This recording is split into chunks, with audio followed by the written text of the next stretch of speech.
You have found the Business Broker Growth Show with your host, Jason Cutter. This is the podcast for brokers who are ready to stop hoping for deals and start growing their pipeline. Our goal is to bring you strategies, stories, and insights that will be a catalyst to move you quickly from transactional deal makers to trusted advisors. Time for Business Broker Growth. On today's episode, I have Ted Leverette. He is called the original business buyer advocate and founder of Partner On Call Network, LLC. For decades, Ted has been training and coaching people worldwide who wanted to find and buy the right businesses the right ways. He's not a business broker, never has been. He says, let's debunk the hype so you don't buy the wrong businesses or buy the right businesses in the wrong ways. He has so many tools, so many things out there. We're going to dive into a lot of his concepts, his ideas, his experience around working with buyers to help them do the right thing. Ted, welcome to the Business Broker Growth Show. Hey, glad to be here. Thanks. I'm very excited for this because a lot of the conversations that I have are with business brokers, M&A intermediaries, people who are on that side, mostly focused on the listings, mostly focused on helping business owners exit their business successfully. And yet you've been in the game for a long time, but never as a broker, but always on the other side. So let's start with that. Like, why the buyer side? Why not going into the broker listing side like most do? Well, the reason I have never been a business broker is I don't work for free. And most brokers spend an awful lot of time working on listings that are never going to sell. On my side, I get paid like lawyers and accountants, whether there's a deal or no deal. And so where does that show up for those buyers? Because are they expecting that as a service? Is there a lot of education and helping them understand? Because you mentioned lawyers and CPAs and things like that. People know those as service professionals, but how do you make sure that buyers understand you're there to help them? Almost 100% of the people who contact me have been on Amazon and they've read my books. And they found my books on Amazon because I'm on various social media talking about buying and selling companies. I'm on YouTube, etc. And so my name's out there for people who are in this space. And if somebody even just hears my name and Googles it, and there are thousands and thousands of hits. So generally, people have read my books. I'd say 98%. When they contact me by email or DM, they're sold. They're just asking me, how do you help me deploy this information from your how-to books? So they know what my niche is. They've read exactly how I perform and what work we do. The only thing they don't know is how I price my service. But other than that, they're ready to rock and roll. And what is it like working with buyers? What are some of the challenges you see from your side that's especially important for those brokers that are on the listing sides, with what you've learned about working with the buyers? I don't want to steal from a comment I'm going to make in a while. Mostly what I know about buyers is the same thing that drives brokers and sellers crazy. Typical person wanting to buy a business, first of all, they're searchers. They're not buyers. They're buyers if they ever complete a deal. They're not prepared. They're not well advised. They try the do-it-yourself route. They collect anecdotal information from various social media, books like mine, and they think that those glimpses into how things actually work will work for them. And then they talk to brokers not being yet prepared, and immediately the brokers are on the defense. They basically have to try to tell these buyers, look, you're not ready, you don't have the money, you don't have a plan. And from that point forward, guess what? It's an adversarial relationship. And I hear this from buyers. They say to me, these brokers, they're so hard to talk to, they won't listen to me. I'll cover all that today. So when you think about the buyers, you said something about their searchers, not buyers. Where have you seen that change over the years? I feel like right now, and maybe it's just because it's loud and in the space, there's a lot of influencers and experts out there trying to help buyers buy businesses, telling them to buy the laundromats and the car washes and no money down and all this stuff. Is that always been the case? Have there always been those kind of courses and experts and coaches out there that are making it difficult with buyers? It's gotten worse. Really? It's gotten worse. The buyer world now is an online world. Before the internet, all of us, brokers, me, lawyers and accountants, we all networked together. We knew one another and we would trade leads and we would work on cases, period. When the internet came along, all of a sudden, anybody, as they say, even a dog can be good on the internet.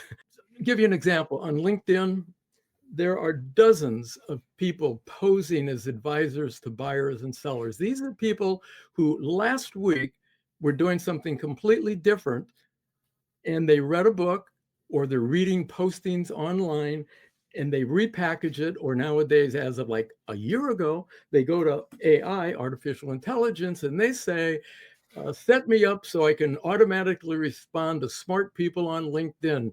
And it appears as if they're actually writing stuff. They're not, it's all robots. So it's gotten very complicated because it's now an online world, meaning there are a lot of charlatans. And I asked that because I know it's something you and I talked about before this when we've met in the past. And then I also know from talking to many brokers, intermediaries dealing with the listing side, where they're just getting these messages and these assaults from these potential buyers, where it seems like they've gone through a course or bought a book or follow someone online. Like when the trend was about buying houses with no money down, and you just see those kind of people out there pushing that. With the buyers that you see that are successful, that are buyers, not just searchers, I know one of the things you said was the challenges of what they bring with them in their experience in their past, and what works, but also what doesn't work, what kind of baggage they have. Where do you see that as important with the ones that you work with, and how do you help them set themselves up for success? The first question I ask if anybody contacts me is, have you read my books? If they say no, I say goodbye, call me when you have. So I don't bother with these people who choose to be ill-informed. And this is what I hope brokers will do. Just stop talking to these people. Waste the time. So if they don't show some ability that they've learned what they need to do, and second question I ask is, who's your team? If they don't have a lawyer who specializes in deal making or an accountant, I'm not interested. Not interested. And by the way, I don't work on mom and pop businesses. I don't care about hair salons and the kind of stuff you drive by every day. Probably the smallest deal we would even think about would be a price of $1 million. Most of the deals we do are in the 3 to 8 or 10 million range, every now and then much bigger, but not the little stuff. And it's that little stuff. A lot of those people are going to those courses, how to buy a business with no money. Hey, brokers, I am with you on this. I don't want to talk to them either. And how do you filter that? So is it about just, I know you said the book and them having their service professionals, and then it's about what they're looking for, ensuring they're not just a tire kicker, not just a searcher? Oh, yeah. Yeah. One of the things that they learn in my book is to go to my website. If they go to my website, I have something. It's about a 9 or a 10-point checklist. It's called the Searcher Marketing Plan.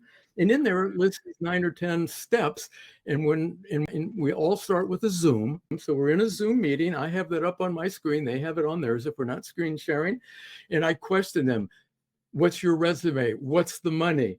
What's your acquisition criteria? And most of them, it's pretty embarrassing for them because they're not prepared. And that's why I want them on that webpage, because they see they're not ready to talk to brokers. As soon as they acknowledge that in the Zoom, and that's when they lose color in their face, they say, can you help me? Bingo. And that's where the job begins. So we begin with what we call a searcher marketing plan. And we anticipate all that stuff that brokers need to know in the first conversation. We handle that. We practice that. My clients can get an Academy Award for their performance in their first meeting with brokers and sellers, because I run them through all the stuff brokers going to run through. So in other words, they get slapped around a lot. I do the broker role playing with them. Brokers then love talking to my clients because they know if he's working for Ted, he has enough money to do the deal. It's not he might have the money, he has the money, which, by the way, is a requirement. I don't work with people who don't have the money to do the deal. And the prep, what are the other benefits of a buyer working with someone like you instead of just dealing with the listing broker? Well, that's a good question. On my website, I have a popular page for business brokers. It's called 62 Reasons for Sellers Hiring Brokers. Dozens of brokers have copied that page, and it's on their website because it promotes them. Here's what buyers bring to the table. The guy who did their divorce, that's the lawyer. The accountant who did their taxes, that's their accountant. I show up and say, both of them get fired. Here's who you need. Somebody who specializes in this work. Right there is a big benefit. And then we just go from there. Yeah. Makes sense. What's the biggest thing you see with a buyer who's gone through the process? They know all of your checkpoints along the way, but they're still not ready or they're still not right. Is there anything that jumps out as far as like the buyers who maybe they did the homework, but they're still not a good fit or not right or not ready? The process with me is that search or marketing plan takes about 20 hours for my new client, the buyer, to handle that work. In that 20 hours, we have done a deep dive. If I tell them they are qualified, brokers will agree they are qualified. Lenders will agree they are qualified. So the first step is that marketing plan, which basically says, why should anybody pay attention to me? We show our stuff to the brokers and the lenders and the lawyers and accountants. Once they pass that test, we immediately go to search. How do we go to search? Well, I know this seems like common sense, but not everyone does this. We only go out and look for the businesses that we think sellers would be willing to sell us. So we have very narrow search parameters. First we go to business brokers. We're looking for the low-hanging fruit. We say, do you have a listing like this or something similar that could capture this criteria? If the broker says yes, we jump on that because brokers got the incentive we have, get a done deal. If it's a good business, priced properly and financeable, we go to pre-LOI due diligence.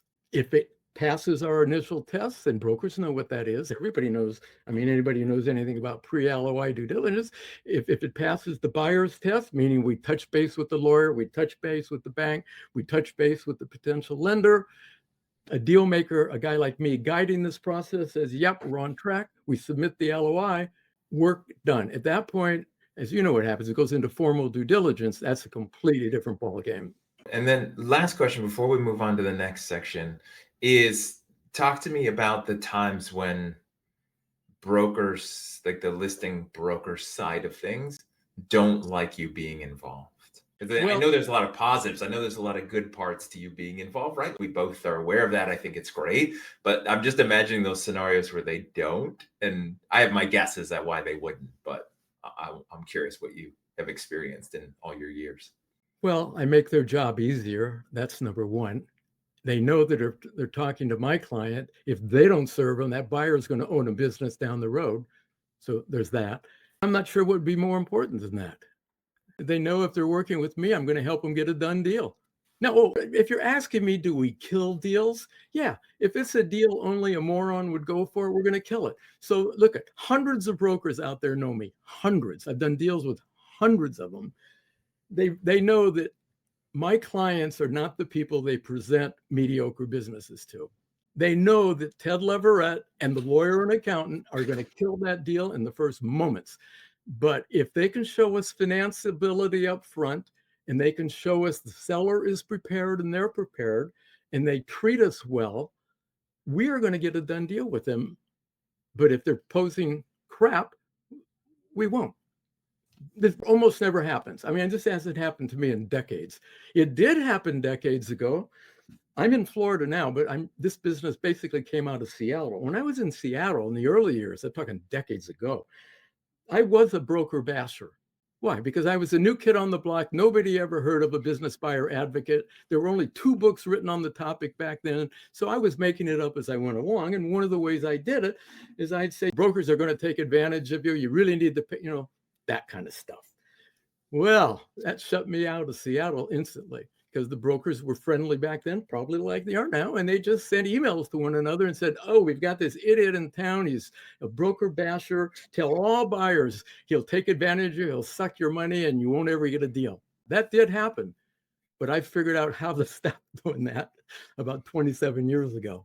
Now I'm on the deal-making table with brokers to get the done deals as long as the deal is worthy of being done. So no brokers out there, if they know me and have seen my work, they know they can trust me. In fact, they read my books. That's how I hear And, about it. and I love the story too, because we talked about this when we've spoken before, how you really just upset everybody with the mode that you were in the early days in Seattle.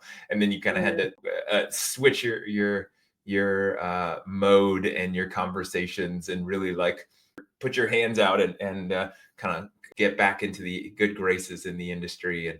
And what I appreciate about you is that you realized that and you did it. You made that evolution. Some will just blame everyone else. Some might just stop the business and say it failed because of X, Y, and Z externally. And you realize like it wasn't the right angle of the game.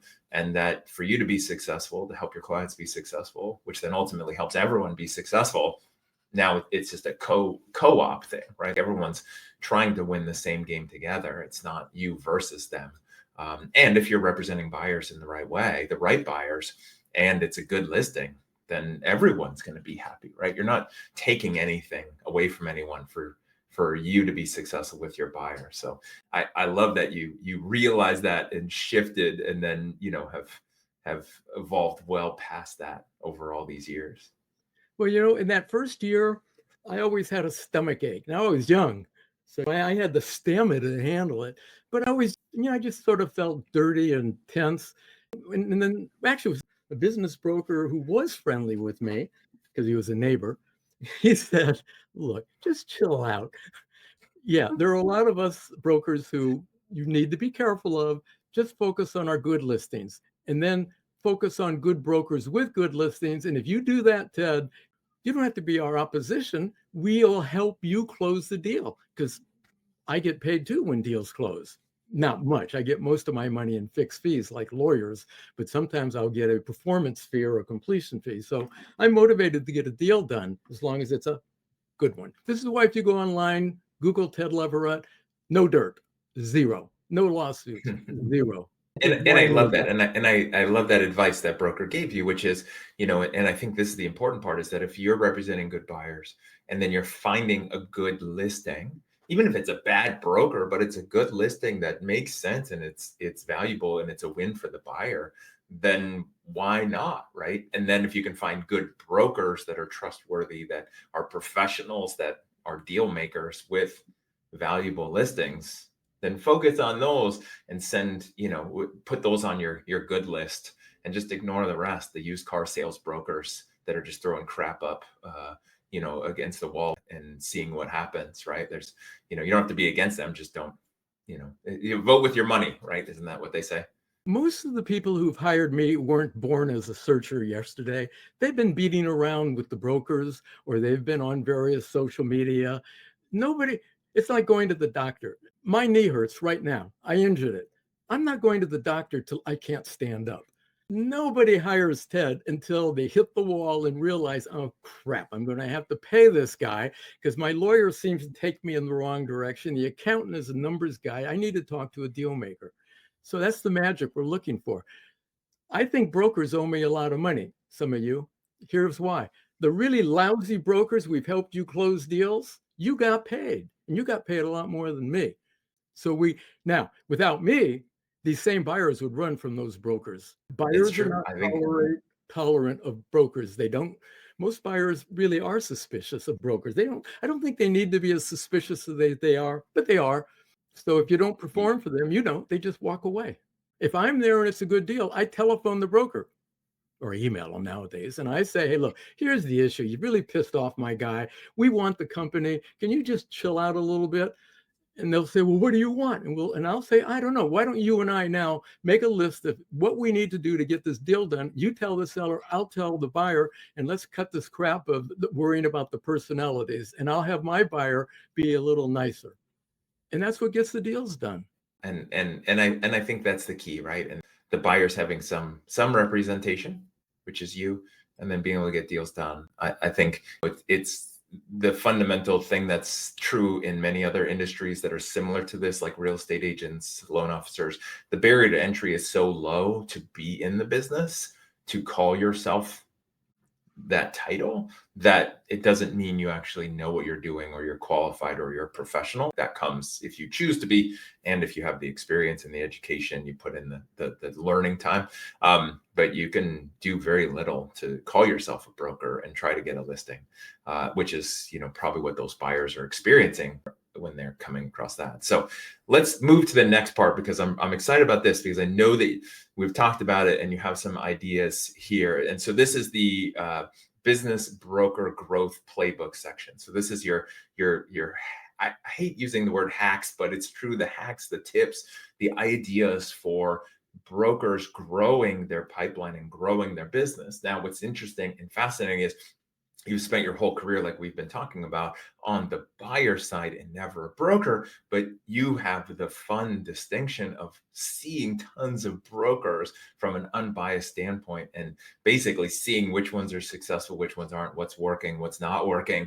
And so you have this third party view of the broker world, like myself, except many more decades of experience. And so let's get into these. So I'd love to know your top strategies, your top tips, your top things for brokers who want to grow their pipeline and be successful in that standpoint. So what's the first one on your list? Might not be number one, but what's the first one on the list? Oh no, it's number one. Let's start with it. And after I talked to you about doing this podcast, that next morning, I read an article that just blew me away, and it's how it became number one on this list. There's a sales trainer out there, world renowned. Her name is Sherry Leviton. Here's what she says to people in sales, business brokers, me, all of us. Too many people think about the sales process instead of the buying process. And, I read that and I thought, wait a minute, that's what all this is about. Brokers want to know how to close more deals, and they want to know what goes wrong with buyers. Well, I'll tell you what I see with brokers. And this fits into what Sherry says about focusing on the selling process, not the buying. Another way to look at it is what's in it for them, not just me, if you're the broker. What most brokers do is they pitch their listing thinking that has enough legs. It doesn't. We can talk more about that later. Three things. There are a lot of brokers who are good at attracting what? Searchers. And they're good at even motivating those searchers to take a see at the business. So that's just that little touchy-feely conversation. The second group of brokers, well, they're good at helping actually sell the business. But guess what? Like Sherry says, few brokers are good at marketing and sales. In fact, one of the leading business brokerage organizations out there in training, been around forever, it's where these people go for their training, last month sent a newsletter out and said, we need to help you get that right. There's a big difference between marketing, which means attracting buyers, and selling businesses. What I like to talk about is that last group. What is this going to take to make the sale? And I think it's and I think it's great that you're bringing this up as the first one. One of the standpoints is that as humans, we're all pretty self-centered, and so we think everything is about us, and the world revolves around us, which is somewhat true, but not true. And so, sales people, which business brokers would be some, they just think it's all about me and what I'm selling, and it's from that perspective, which is wrong. And there's so many reasons why it's wrong in this era, especially with internet and technology. But that buyer's journey is more important than the sales part. Nobody cares about salespeople. Nobody cares about that part. The buyers just want what they want in their experience. And so, what do you have for examples? Where do you see that, especially when it's done right? If you're listening to this and thinking, I need this level of authority, I just don't have time to build it, that's exactly what Business Broker Growth does for you. Most brokers know that they need consistent content, better positioning, and real digital visibility. They just don't have the bandwidth to create it or the systems to keep it going. That's what we do here. We build that whole thing for you. The content engine, the visibility strategy, and the authority signals, everything we've talked about here on the podcast. So if you want to add impact without adding another full-time job to your plate, go to businessbrokergrowth.com to learn more about what it could look like for your business. What do you have for examples? Where do you see that, especially when it's done right? I'll start with when it's done wrong. Here's what turns off buyers. It's the first moment, brokers.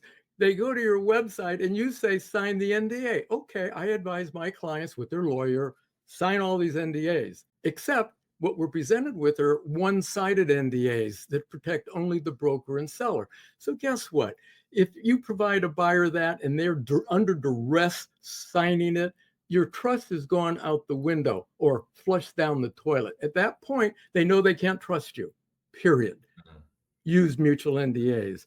The other thing is the brokers, they just don't stay in touch. They don't show they care. And these are those soft issues about, think about what's in the buyer's mind, the psychological issues. And I can cover that in a little while because I have a few good tips on it. There's something else out there. The average age of, I went to, not LinkedIn, to AI. And I said to AI, what's age got to do with it? What's age? The prevailing age range for people selling the businesses that I get involved with, those lower mid-market businesses, is 58 to 62 years old. We'll round it off to 60. Buyers, 20 years younger. You're talking one whole generation apart. And that creates generational disparities. It makes buyers crazy. They don't understand it's normal. And from the beginning, they're not trusting brokers and sellers. When I'm on the team, what I'm telling you is what I tell them. Look, there will be valuation gaps. Sellers are looking at their emotional involvement, their blood, sweat, and tears when they're forcing the buyer to price the business. But these younger buyers, they don't look at it that way. All they care about, where's the money going to come from for my return on investment? Don't talk to me about yesterday. Show me the sustainable competitive advantages. That gap right there makes brokers and sellers and buyers crazy. Someone like me tries to settle that down.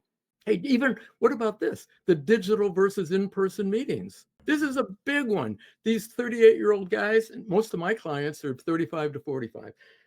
Everything's online. Everything. And you asked me, could we have a phone number? I got rid of my telephone when AI started. It was like, I'm done with that. Everything now is digital. We use Zoom meetings or this kind of a platform.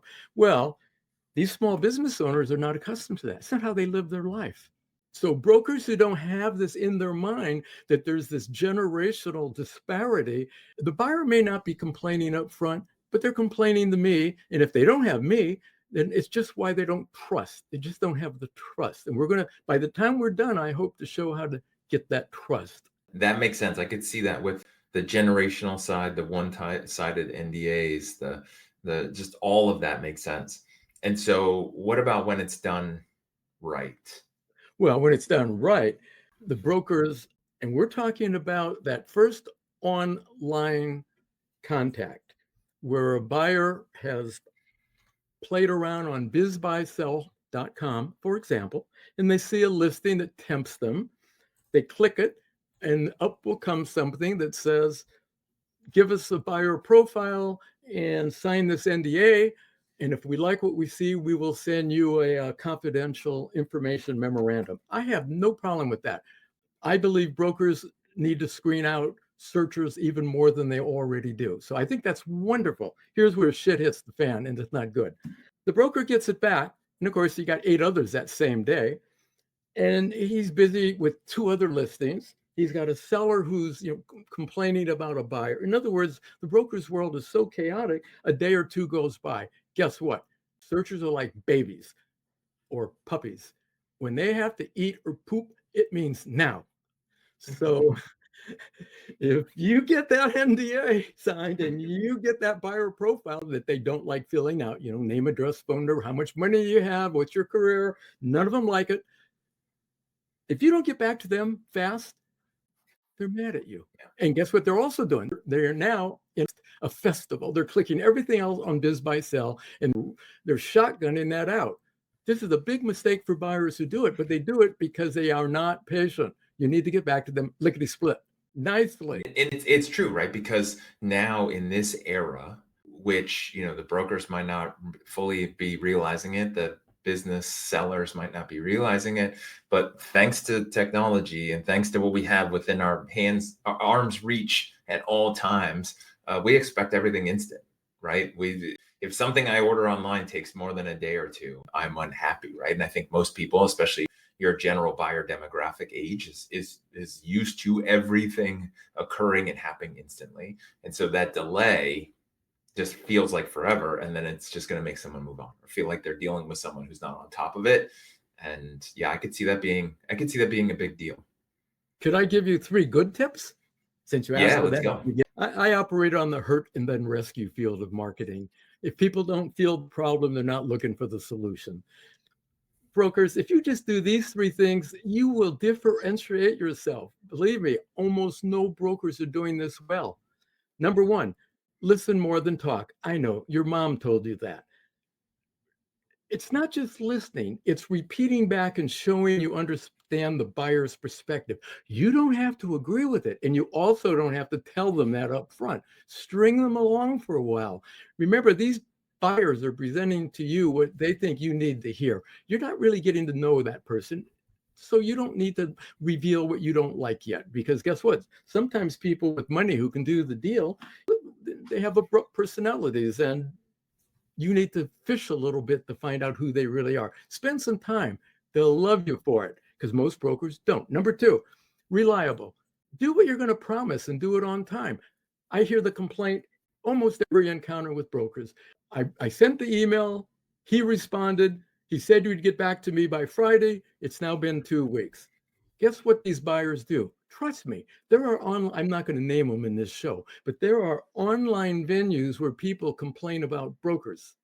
The big one is Reddit, but I mean, there are some more private ones just for our world. Brokers who do that, they get named, they get shamed. This is not smart. So do what you say you're going to do. Know they're impatient. Do it on time. The final one, 3, clarity. You know what? We don't like surprises. Just tell us, what's the scope, what are the steps, and what are the timelines? Give us just those 3 things. Buyer, I expect you to do these 4 things in the following order by Friday. If you cannot, that's what brokers say. What they could continue to do is say, can you do it? And if the buyer says, well, I have a job, or I'm not that kind of person, I just can't go that fast, this is where the negotiation starts. Well, what would work for you? This is really important. When brokers say to, and sellers, when they say to buyers, well, what could I do to satisfy you? All of a sudden you get to the truth. We don't hear that all the time. I know this sounds, these brokers who are listening to this, I know if you're not one of these people, you're going, oh, why are they wasting time on it? Well, this is the world. And it goes back to your initial part of this, which is to focus on the buyer's journey and the buyer's process versus the seller's process or the broker's sales mode. That's a good point. All my clients get an action plan. They pretend it's theirs, but it came from me. And what it says, and brokers love it because it's only been tested a couple thousand times, is I'm the buyer. I know you're talking to a lot of idiots. I'm not one of them. Here's exactly what I want to do, when I'm going to do it, and who's going to help me, and when they're going to do it. So we spell it out. And the broker goes, holy cow. Now, the broker at that moment knows, don't show this guy any crummy listing. The other thing we do with brokers, because most of them don't have what we want, they do not have what we want, because we're buying businesses larger than most brokers represent. But we know that brokers they're prospecting amongst all sellers. So we're looking for that broker who may not have the listing, but he knows the guy we need to meet. And he'll go to that seller and say, hey, I got a hot one here. He's not interested in any of my inventory. He's going to be all yours. Give me a one-party listing. And we tell brokers that. They say, get one-party listings for us. If it's a good deal, we're done. That's great. We'd rather have a broker. But unfortunately, more than half the time, we have to go out direct, because my clients will be older than me, or maybe dead before they do a deal. So if we pass through the broker crowd and they're just not ready for us, we ask them to keep us in mind, and then we immediately go direct. We contact the owners of the businesses we hope are not for sale, and we say, could we talk to you about what we have in mind that's going to make you a lot of money and give us an opportunity? And we'll sign NDAs and do anything you need to protect it. You're going to love it. Your lawyer's going to love it. Your bank's going to love it. And this is the script. This is what we say. And owners say, well, prove it. What do? What everybody else does. They Google my buyer clients. They Google me for sure. And what I say to brokers or sellers, go read my books. Read them. You won't find a negative thing about brokers or owners in there. You'll only find ways to make deals happen. It didn't have to be how to buy the right business. It could be how to buy or sell the business. That's a big selling point, isn't it? Yep. Yeah, I think that's great. And all of this is tip number one that you had about focusing on the buying process, and so much in there. I just took a lot of notes. I think this is super valuable. Anything else on that, or are you ready for tip number two? I can only imagine what's left on the list. Well, I think what we ought to be talking about is what I call number two. Get it right up front. Price it to sell it. Brokers, here's the big complaint. I hear this from buyers all the time.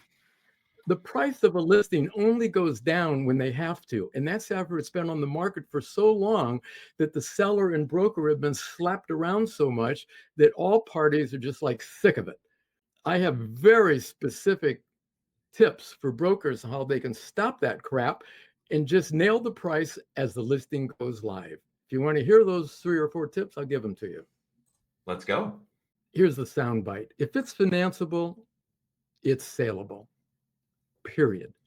Even junk, even lousy businesses. If it's financial, sell. So what? Number one, run a financing scenario. Go to your likely lenders. They do give you their template. You don't actually physically go to them, but you know what lender A and B are going to want if you submit a package. And you say to your seller and to the buyer, here are 2 lenders that we commonly see involved in deals, and here are the parameters you're going to have to comply with. So it won't matter what you and a seller think the price and terms are. You're going to have to comply with that. So now we don't have to argue. We just show the numbers. And that becomes the no debate, the justification. Because if a buyer or seller says, well, I don't like that. Well, if it's pre-listing, the seller should tell that owner to go pound sand. If it's after listing, the broker should say, didn't I tell you the lender's rule? Didn't I tell you that? Kind of like when you want to buy a house, you can have any price you want, but the mortgage determines the down payment. The third one, I got just 2. The third one is keep in mind that how it's financed is going to affect the price. There are books out there that I've read that show the data. The higher the seller financing, the higher the sale price. So set that broker up front with your sellers. You need to be prepared to seller finance. Don't wait to negotiate it. Use it as. And the final one is for brokers, just walk away from searchers and buyers who don't get it. If you have to do what I'm doing right now, folks, don't waste your time on them. You know what it's going to be like. All we want is when we see that sim, we're going to run it through that lender's financing model. I'll talk about that more later. If it passes, we want to buy that business. Now it's just a matter of you show us why we should buy it. Got it. So number 3 on the list, I'm going to guess, is regarding some financing. Well, again, we got to go back to financing because remember, where's my note? I made a note of this, something about financing.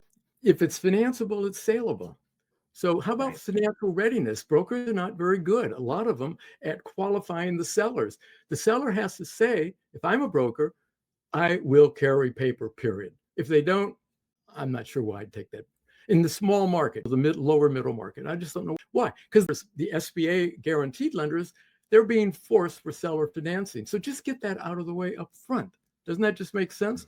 We call it speaking the language of financing. And the one that we look at is called debt service coverage ratio, DSCR.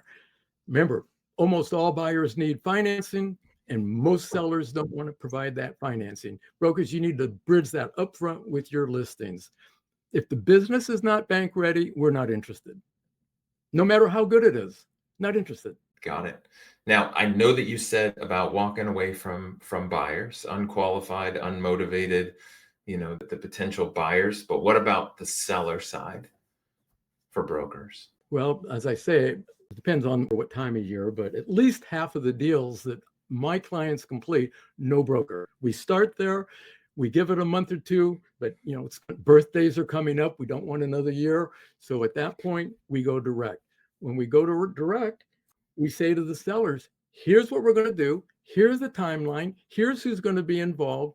Show us your team, because if we know you, and by the way, we push this one real hard, we say, just do yourself a favor and ask the business brokers who the good lawyers and accountants are. We know you're talking to the brokers. You may not want to list with them, but at least ask them who they are, or go online to like LinkedIn and say, who are the nice guys? Who are the lawyers and accountants who are not reckless deal breakers. They're people who, if it's a good deal, they'll really help you get it done.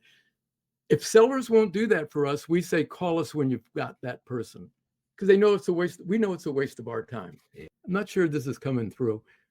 Most buyers might not be able to do this because they don't know how to generate enough leads. My clients do. So if we don't have a broker or seller who from the get-go will lay out a plan we can all agree on that's fair, we pass because we know they're like buses. Another one will be by in 5 minutes. And then what else? I think that's like 4. Do you have a 5th one on the list? I feel like there's a lot of tips, which is awesome. This is another one that pisses off buyers. But when it's done right, we love them. I can remember that time 4 or 5 years ago, I think, when it was done right. Effective gatekeeping. Hey, folks, gates swing 2 ways. So your job, brokers, is to be the conduit, not the gatekeeper. You see, good brokers do not block direct buyer-seller interactions. So what do the good brokers do? They say to both sides, I'm going to set the agenda, confidentiality, timelines, etc. And then they're going to say, my job is to keep you two talking to one another. And they actually try to do that instead of stepping away. And the third thing, this is the big one, let the human element run. Likability and trust and chemistry do its work. And nothing pisses off brokers more, or at least as much as, is being told by the broker, and they do it up front, you'll never talk to that seller alone. Or in fact, you'll never talk to him at all. Everything runs through me. Well, right now you're the enemy. It's just stupid. We like brokers to say, hey, look, this is a competition. This is an auction. Whether you know it or not, we're looking for other buyers. So you can do anything you want from us, but we don't wait for anybody. We like it when they say that. And if they get another hot one, we'll say, well, are you at the LOI stage yet? And if they say yes, we'll say, well, should we just check out for a while? Oh, they get real panicky then. And we say, well, look, here's what we have in mind. So we like to use a very informal, Ted does, a very informal communication with brokers, not like lawyers and accountants, not like the quality of earnings guys where it's all about the money, the numbers. That's not me. I tell my clients, if you're going to spend time looking at numbers, I'm not your guy. Deals are made on non-financials. If a business has a history of profit, we don't give a shit about it anymore. Oh, now what we want to know are what are the financials, the relationships with the customers, the employees, the landlord, the bank, and suppliers. You show us that, and if it's making money, we'll find a way to finance it. The non-financial, so brokers, pitch that. Otherwise, you get the accountant and Q of E points of view about how did you post this and nonsense. I know I'm being outspoken, but you know what? My career's only got a few more years. I just want to deliver some value. These brokers have helped me my whole career, other than that first year. So I'm trying to pay back, okay? And I appreciate it. I'm glad that you're here, and I will give you all the soapbox you want. I think all the stuff you're saying is so valuable out there. And one of the big things that I've realized from the time when I started the podcast and had the concept of what I wanted the podcast to be about, which was, marketing, pipeline filling, it's the business broker growth show focused on that, to now the evolution that I've had is that I just want to help the good and great brokers succeed. And then for the bad brokers, the used car brokers, the ones who are just dabbling in it, I want them to go away. And so all of this stuff you're saying completely resonates with me from just a sales and a transaction and a relationship standpoint. And so I love all of it. Like I said, I've been taking lots of notes. I think it's going to be great nuggets for the brokers who want to step outside of themselves and not just focusing on their sales process, like we talked about, and focusing on the buyer. I mean, obviously their fiduciary responsibility is still to the seller, to that business owner, but you can't win the game without buyers. And so you've got to, take into account all sides. So I love all of that. I think that's amazing stuff. I'm super excited for people to check this out. And then let's pivot somewhat, because the next segment of the show, the final segment, is the one that got away. It's the lessons of the lost deal. And I know you have seen a lot of lost deals. You've seen them from the buyer side. I know there's a lot of value in listening or learning from those experiences. I'm sure you've seen a lot of them. But what's one that jumps out that, let's say, a buyer listens to this and they find this segment and they want to learn that lesson. The listing brokers hear this and hopefully it's a cautionary tale. What comes to mind of all the type of things that you've seen? It's very rare for the people I know, the buyers who hire me, to have deals fall apart for financial reasons, arguing about numbers. That's extremely rare. The main reason they fall apart is the way brokers and sellers treat them. They don't seem to understand that it's the relationship that makes the deals. This is why we've seen so many deals where you go, what? Somebody sold that?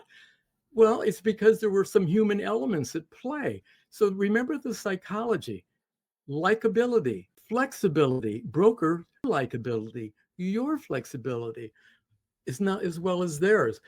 Number one reason deals fall apart are the human elements, and it didn't have to be. My job, and I know lawyers and accountants can buy into that. It's just sort of their job, but that's not my job. I am the stickiness. I'm the glue. My only job is to put tentacles out like an octopus and grabbing anything that could make the deal work, dragging it together and trying to get brokers and sellers to quit shouting at one another and collaborate. If I do that well, they close deals. And they don't like one another, so what? They're offended, so what? We want to get the deal done. So I don't want to do this kind of work, by the way. I don't like that. So just behave better. How's that? Sellers and brokers. Jeez. I think it's great, right? I love that last part, just behave better. And I think what's fascinating is and you remember a time, I remember a time where there wasn't unlimited information at your fingertips, when you had to go seek out people and things to learn something or to get that info. You couldn't just go online and find it. And I think because there's all this information and access to things, then all that really matters anymore is now back to the human element, right? Is being good humans and just remembering what other people may want or need. And I love that you said that. And I also love that you said you don't like having to deal with dragging transactions through because of people who aren't good at the human side. But I think it's a very good point. That's what matters most. It's a good transaction will just happen. A good business for sale will happen. Like you said, if it's financeable, it will happen. It's the humans that, mess it up and cause it to not happen. Yeah. Unless brokers and sellers step on a good business, it's going to sell. Maybe not to the guy or woman you're talking to today. I know what you're looking for. You're looking for a war story, that lost deal. I just remember you asked me that. Okay, I do have one. It's very brief. Can I tell you? Go for it. All right. This is a no deal. This was a deal that should have happened. It did happen. Not with my client. Why? We should have known at the front. The buyer, my guy, signed a one-sided NDA. Hold that thought. We go through pre-LOI, formal due diligence. We hire a Q of E guy, wasting tens of thousands of bucks. We have the lawyer beginning to draft the contract. The seller's over there delighted too. Woohoo! We're going to sell this deal. Seller's spending money with lawyer. In fact, the lawyer for the buyer and the accountant, or the buyer and seller, we're talking to one another. So ching-ka-ching, the legal bill was going up. Broker shows up at the 11th hour just before the submitting of the definitive purchase agreement and says, I got another buyer, an industry player, all cash. He doesn't give a shit about anything. He knows who you are. He's willing to pay. We got kicked out. The question somebody should ask a lawyer was, what enabled that broker to continue shopping that offer? It was a one-sided NDA and he had no obligation to not do that. And you'll say, well, maybe in the LOI it said no shop. Oh, baloney. I mean, yeah. So that's what goes wrong. I blame it on those one-sided NDAs and brokers who do not behave honestly. By the way, I'm not somebody who thinks the brokerage profession isn't professional. I'm one who thinks it is. There are just a few bad players, like in my side. Yeah. And I think it really comes down to the, setting expectations and just being clear. If you are shopping it around, making sure everyone knows, but also doing the right thing. If there's a commitment and agreement that one party's moving forward, then uphold that. So I think that's great. So for people out there listening, watching this, links will be in the show notes best thing to do is to find Ted online. Obviously, if you Google Ted Leverette, like he said, you're going to find him, his books, his LinkedIn, his website. The website is partneroncall.com. You can find him on LinkedIn. You can find the YouTube. You go on Amazon, you search for him. Like I said, the links will be in there. If you want to email him, you can do Ted J. Leverette at partneroncall.com. Just if you're a buyer in the market, you're interested, reach out to him. If you're a broker and you're just challenged and you're struggling with buyers, I'm sure Ted would be happy to help you refine that part and probably build a good relationship with you so that when he has that good qualified buyer, happy to make some deals happen. So Ted, one final thing, what comes to mind? Any final piece of advice, anything else maybe you didn't cover or anything you want to reiterate to leave the audience with? Hey, brokers, you still tuned in? I say this for last, it's best. Most of the businesses, as you probably know, that any buyer looks at, even if they're wonderful, they're not going to buy. There will just be some reason, good reason, but it's still a wonderful business. Guess what we do when we meet those owners who've interviewed us and we're not going to buy their business? We say, you really need a business broker. And we name names. Just recently, we had a broker get 2 referrals, one from the seller that we bought and one from the buyer who bought. 2 listings. Mm-hmm. I love it. So make friends with Ted. That's the key. Well, not me. Be nice to my client, because if you're a good broker and they're in your city and they're looking at wonderful businesses that need a broker, we're not going to recommend you up front. No, we're not going to do that. Yeah. But when we say to the seller, look, this is not going to work for you or me. Thanks for your time. You need to talk to Joe. He's one of the best brokers in Cincinnati or wherever. Yeah, got it. Well, Ted, thank you for that last nugget. Thank you for all of this. Thank you for all of your time. I appreciate what you're doing to help the buyers be successful and, help the ones that are not just the get rich quick or following the influencer or reading the hot book in the moment. So I appreciate that work and everything you shared. Ted, thanks for being here on the show and sharing all this with me today. It's been a pleasure. Be safe out there, folks. And for everyone tuning in, make sure you subscribe wherever you found this podcast. If you found the video, you're on YouTube, make sure to subscribe there. Got lots of episodes coming. We're going to be dropping these main episodes every 2 weeks and the after show every in between all those. So every week there will be something coming out. We appreciate you tuning in. And hopefully you found this valuable. Hopefully there was lots. I know there was a lot. Hopefully there's lots that you took away from this to help elevate your game as a business broker, M&A intermediary, to help differentiate yourself from those other ones out there that sometimes can make things difficult. And until next time, stop hoping for deals and start growing your pipeline.